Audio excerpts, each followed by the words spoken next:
Support for this podcast is provided by Paradox, the conversational AI company helping global talent acquisition teams at Unilever, McDonald's, and CVS Health get recruiting work done faster. Let's face it, talent acquisition is full of boring administrative tasks that drag the hiring process down and create frustrating experiences for everyone. Paradox's AI assistant, Olivia, is shaking up that paradigm, automating things like applicant screening, interview scheduling, and candidate Q&A, so recruiters can spend more time with people, not software. Curious how Olivia can work for your team? Then visit paradox.ai to learn more. There's been more of scientific discovery, more of technical advancement and material progress in your lifetime and mine than in all the ages of history.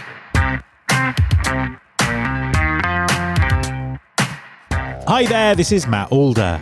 Welcome to episode 513 of the Recruiting Future podcast.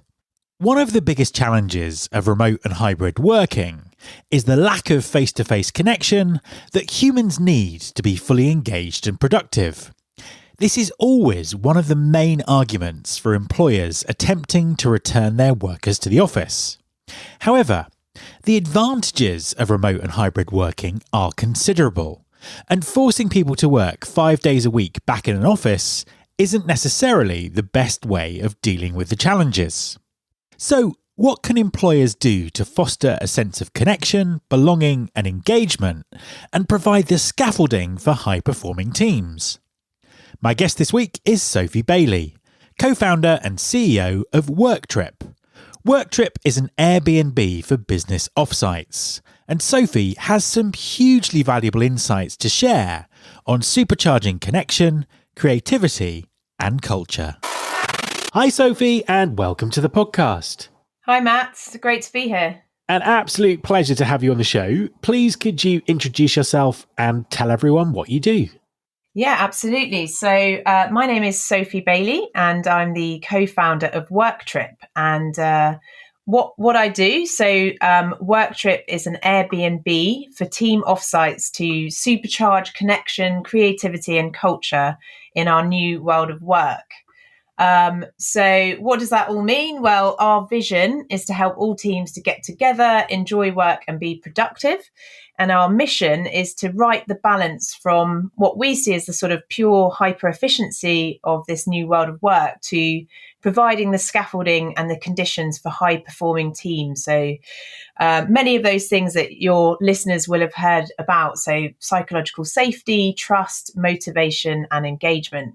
So yeah, that's a little bit about me, and absolutely brilliant to be here. Well, fantastic. And so many topics to explore there.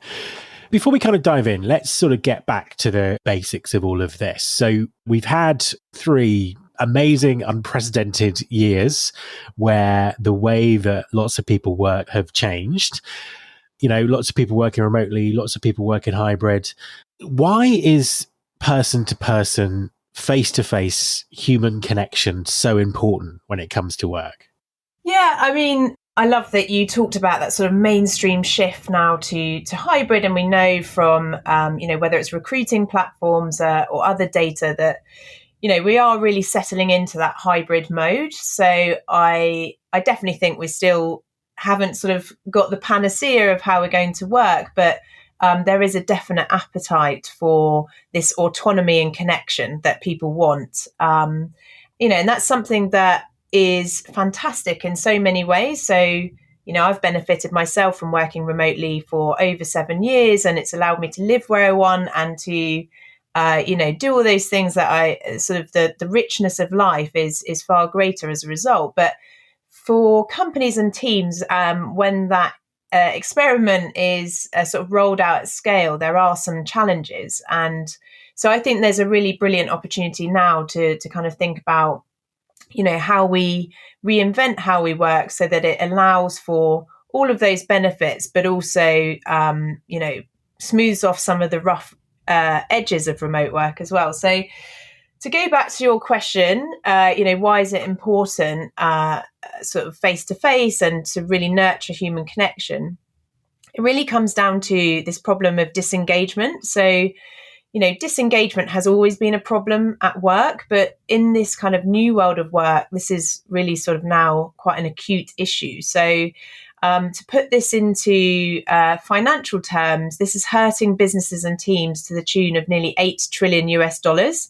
And this is through absenteeism, staff turnover, and poor innovation. And for any of your listeners that have delved into the Gallup State of the Global Workplace report, the latest one was in 2022. It's pretty damning reading. So disengaged employees have a 37% increased rate of absenteeism. Those who have this greater absenteeism have 15% lower profitability, and the average cost per employee is around $2,200.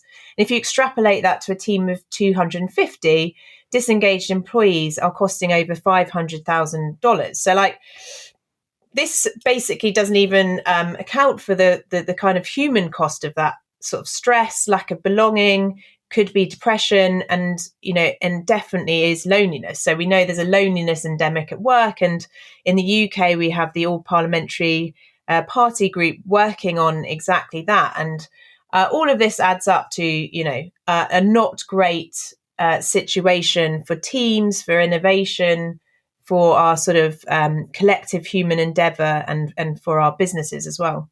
So the issues you described have sort of been, described extensively in the media. They're in a lot of the conversations that we're having, and they're being used by some businesses and some managers as a reason why everyone just needs to get back to the office and pretend the last 3 years hasn't happened and get work back to where it used to be. Obviously, if you do that, then you're losing all of the benefits that we talked about right at the beginning. So there has to be another way. There has to be another way of looking at this issue. How can we make that human face-to-face connection happen while kind of remaining hybrid and remote without having to get everyone back to the office and rewind and pretend it's still 2019? Definitely. And, I think we get very excited about this sort of third way and not falling into this sort of dichotomy of office first or remote first, which, whenever you kind of simplify things to that level, there's usually the alarm bell should go off. And so we think, there is this mix. And also the reality is that, the complexity of teams, the complexity of the people that make up those teams means that you're never going to settle into this one mode, and it will always be a mix and a spectrum, and kind of finding that sweet spot as a result. My answer before was all the bad stuff. I guess if we go back to that human connection and what's positive, that, we know human connection really matters, and we can do some of this stuff remotely, and that's fantastic and very productive. But where possible, sort of face-to-face really dials up certain elements of our kind of working lives. So for us, this is providing sort of both the physical space, but also the sort of the space and the calendar for sort of deep engagement. So like I talked about, remote is amazing at cutting out all of the sort of wasted time of meetings that you don't need to be in, of commuting. But it can be quite individualistic. So you're sort of working through your tasks, and it's harder to have that kind of spontaneous sort of group, very fast paced back to back sort of ideation stuff. And so for us, we want to try and help teams to create that sort of scaffolding that provides space for the longer term thinking, is perhaps more based around nurturing team performance. And we know this really matters. So, there was a recent McKinsey report, not for want of, overusing McKinsey as a kind of reference point, but it was really interesting because it was all around psychological safety. And their point in this recent report was that, teams generally don't do enough work on psychological safety, even though we know it's sort of precursor to team success. And for them, there's this really interesting quote where they say, invest in leadership development experiences that are emotional, sensory, and create aha moments. And learning experiences that are immersive and engaging are remembered more clearly and for a longer time. So there's this element of when you can bring people together and you do it in a very memorable way. So not a boring hotel room down the road from the office, but in a really considered way and really thinking about the needs specifically of your team, that you can create the sort of underpinnings of success in the longer term, and especially when everyone's then distributed again. The second point is really around creative ideation. So there was a Stanford experiment by a bunch of researchers, and they found that in-person teams generated about 15% more ideas than virtual teams. And so for creative collaboration and ideation, being together is really important. And the point is that, offices are great, but for the most part, they're not necessarily that space where, we're really allowing for a different set of thinking. Too often people go back to the office and it's like, plug in and crack on with some more Zoom calls or Teams calls. And so our whole thing is about encouraging people to think about why they're getting together, and then B, where they're getting together and with which specialist support as well. So that's a little bit about, potentially for us, it's not one or the other. It's, working in the best of online, the best of remote, but also then when you're getting together, make the most of your natural environment, make the most of the fact that you can think in a different mode than that kind of like reactive and very task driven way of doing things as well. So which companies do this well, and what is it that they do? Yeah, I mean, well, unsurprisingly, is that there's this sort of suits like the big tech companies or scale ups quite well. So in terms of household names, one of our advisors, Q Hamirani, he is the person that basically came up with Airbnb's work from anywhere policy. And a crucial part of that policy was meeting quarterly. So, have a very flexible way of working, but come together quarterly to kind of really nurture that in-person connection. And, that policy was hugely popular. I think 800,000 people looked at the recruitment page when it went up. An alternative version of that was when Salesforce talked about, they put a whole load of money into the Salesforce Ranch, which was this like beautiful campus to bring everyone together, and then again, like work flexibly. Dropbox, there was a really interesting article about how they were using offsites to increase the retention of their top talent, and that's been very successful.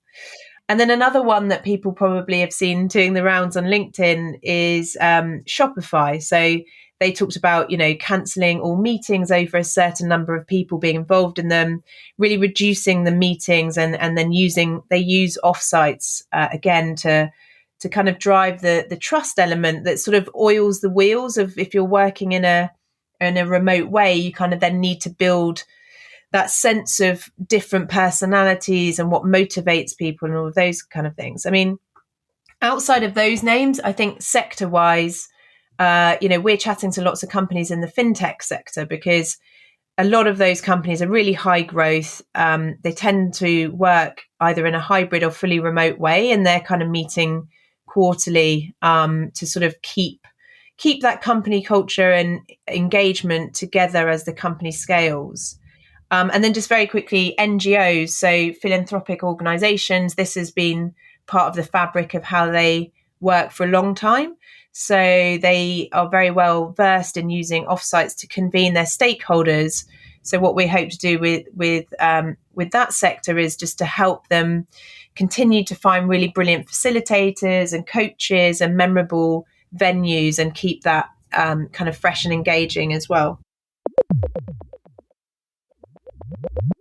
That's really, really interesting stuff, and very interested to hear how the offsite meetings are evolving, because back when I had a proper job, which was quite some time ago, my experiences of offsite was very mixed. Either we went to a hotel, we were in a meeting room with no windows, and it just meant we could start earlier and stay later because we were all staying in the same building, or if something was a bit more structured, that, doing crazy things like, climbing up ropes and cliffs and outdoor pursuits, which never really kind of connected to what we were, what we were kind of thinking about. So, I think that, many companies have sort of done these in the past and perhaps not got the full benefit out of them.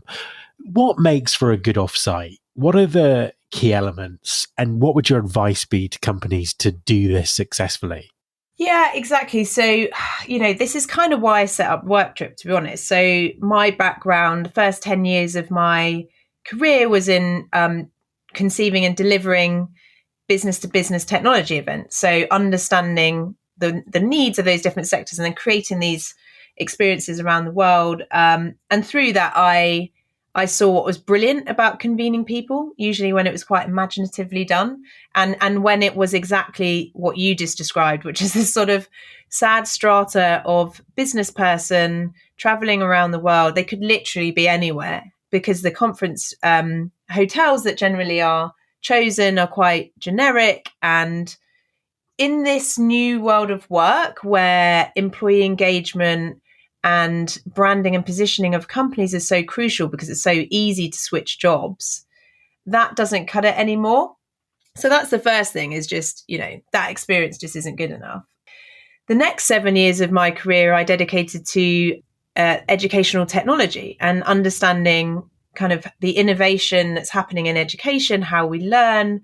And that's kind of like gone from pure optimization through technology, so learning more and more content, how do we do that, to a greater sophisticated understanding of us as humans and our intrinsic motivations and how we learn and what our limiting factors are and things like that. And I think those two things combined, was the driver behind Worktripp. And so for me, I'm passionate that offsites aren't just about booking a box and filling it with people. It's not just about aligning the budget and a logistics problem.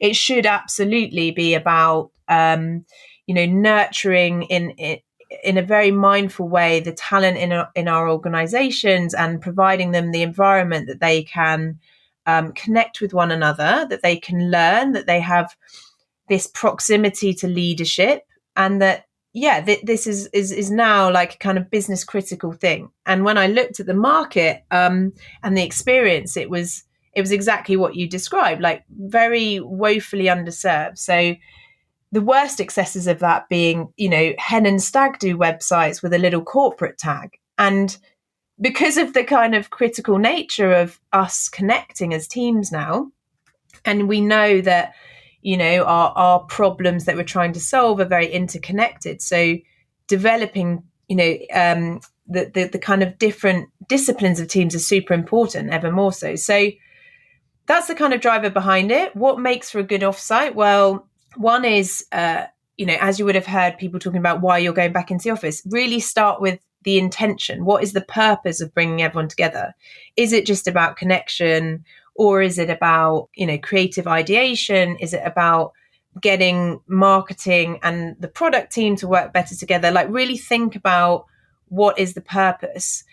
That leads me into, too often we know we need to do these things, but again, we're sort of like, oh, it's in a month, right, we better do something. So thinking longer term and thinking about it as a sort of flow of work, in and out of this in-person mode, and then, back at your desk, and how do those two things work together? So quarterly, if you were to craft what those touch points were over the year, what does that look like? And as a result, like which external expertise, be that, an executive coach or a facilitator, a workshop or a speaker, do you want to bring in to really develop those connections between and across your teams? So thinking about it more than a one-off event, as into a kind of scheme of work over the whole year. I've talked about not starting with logistics, because that's the temptation, is like, we've got a logistical problem, let's book a venue. And then we're very passionate about environment. So we have this campaign against boring venues, and we're very passionate about the environment that teams choose. And we, in our platform, all of the venues that we put forward are pretty much in a natural environment. That doesn't mean they're not convenient. They're quite often close to a city hub, but actually you remove the temptation to think about going back home, going to the office, and actually it's about like really being there and sort of underpinning that connection time as well. And then just really quickly, and I think most of your listeners will know this, do not overpack the program. So going back to your point of, either it being, like so scripted that you feel you do not want your employees to feel held captive. So it's about having options, and it's about recognizing the different adventurousness on your team, and perhaps having some options which are about self-development, or some options which are about like having being able to connect with your team, doing different experiences, but not mandating all the time, and allowing some just free time for people to really pick that up. Yeah. So, I mean, one thing that came up in our research last year was that, the typical mode would be a COO sort of droning on to everyone and doing lots of workshops, and then basically everyone getting drunk. And, one of the trends that we know about is that our younger people in the workforce, they really are hungry for self-development. They perhaps went to university, doing a lot of that learning online, and then went straight into the workplace in a remote mode. And they don't have necessarily all those kind of social proximity to leadership moments that we had. So creating and thinking about, healthy food, options for self-development, and kind of like a changing appetite for what's included in offsites is quite important as well. So much of that resonates. And I think the thing that's particularly interesting for me is the kind of the relation for humans to their environment, and how that shapes and drives behavior. Because I'm guessing if people are in a faceless, a windowless conference room that looks a bit like an office, they're going to be answering their phone and behaving pretty much like they would in an office or doing their work. But actually, a different environment creates that sort of different behavior and unlocks different types of thinking, I suppose. 100%. I mean, there's so much research about, for example, our ability to come up with creative solutions after walking is like hugely improved. And, it won't be a surprise to anyone listening to this about the effect of natural light on productivity, on well-being, and our interrelations with other people. So those are things that we take really seriously when we're thinking about what kind of environments that we would offer up in Worktripp. And yeah, it's exactly that. And we have this unique opportunity to kind of reinvent that. So let's absolutely do that. And actually the research is there to show that there are huge benefits. So, there's someone, Gary Pratt is one of our listings, and he talks about, being out and in nature and walking is sort of like a very cost-effective way of coming up with lots of great new ideas, So it doesn't always have to be super expensive as well, as the other thing. So, final question. What do you think the future of work now looks like? How are hybrid and remote and all the things we do, how's it all going to evolve? Yeah, I mean, this is a really interesting question, and obviously something that we think about a lot.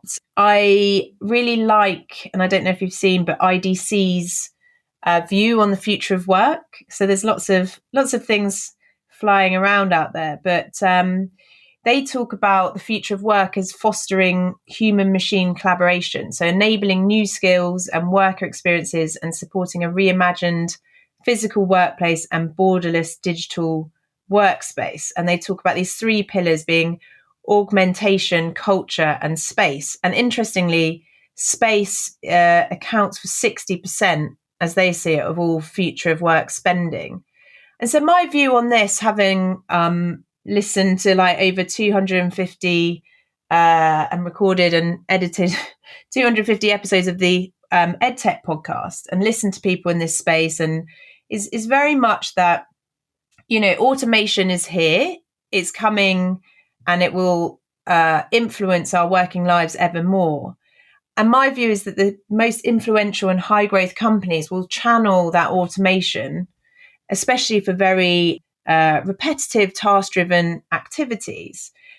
But as a result, they'll hugely invest and recognize the kind of increasing sort of value of human creativity, collaboration, and social capital.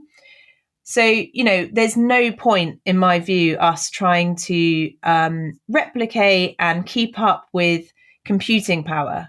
Like, let's just park that one, because it's just like we're never going to compete in that level. But what we can do is like use that to save us time, and actually use that time to kind of really hone our true human creativity. And the other thing that I think we'll see is a sort of continued unbundling of the traditional workplace. So I think there will be a continued weakening of the tie between employer and employee. So we know we're all going to live older. We're probably going to have a greater element of this portfolio career. And, I think freelancers are one of the fastest growing employee base in Europe. And I think that's super interesting. And again, hopefully allows us to kind of tap into the things that we really want to achieve in life, rather than, feeling that we have to be tied to one employer. And just finally, so you asked about the future of work. So we kind of talk about the future of teams at Worktripp. So again, the idea here is that, the world is facing these so-called wicked problems, and they're very interconnected. So whether that's the environment or, again, sort of automation, all these different things, they're very interconnected and complex. And as a result, we need to be mindful that when we're developing our workplace cultures, that they aren't just channeling this kind of task-driven, individualistic approach, that they're also nurturing our ability as teams and our ability to kind of bring different problem solvers together. And so that's kind of, again, why we're really passionate about trying to create a sort of scaffolding for that to work well, and which isn't 100% office first, isn't 100% purely remote, but is sort of brings those two elements together in a kind of new form. So yeah, it's an exciting space. And, I think I'm excited I've got an 8-year-old and a 2-year-old. And I think actually, like, what a great opportunity, hopefully, they're going to have to work in a different way and to make the most of their time. So feeling optimistic about it all. Sophie, thank you very much for talking to me. Thank you so much. Thanks, Matt. My thanks to Sophie. I'm very excited about attending Unleash at Caesars Forum in Vegas on the 25th through to the 27th of April. Please come and say hello if you're there, and I'm going to be doing some podcasting from the expo floor. If you haven't yet got your ticket, if you go to unleash.ai/unleashamerica, you can use the discount code recruitingfuture20ATT-SH. That's recruitingfuture 20ATT-SH to get a 20% discount. You can subscribe to this podcast in Apple Podcasts, on Spotify, or via your podcasting app of choice. Please also follow the show on Instagram. You can find us by searching for Recruiting Future. You can search all the past episodes at recruitingfuture.com. On that site, you can also subscribe to our monthly newsletter, Recruiting Future Feast, and get the inside track about everything that's coming up on the show. Thanks very much for listening. I'll be back next time, and I hope you'll join me.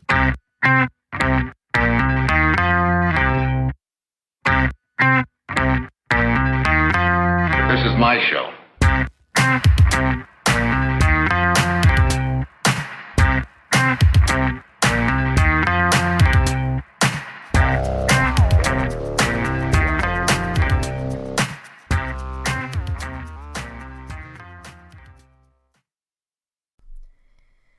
Attracting, recruiting, and retaining great talent has never been harder. But why? We know we need them, and they need us. So why are we making it harder? Pull up a chair, listen, and laugh along with Lynn Bailey and Tracy Parsons as they dissect the industry, solve problems, and scoff at and sass the status quo. Join the rebellion with the Talent Rebelcast and question everything you know about the world of work.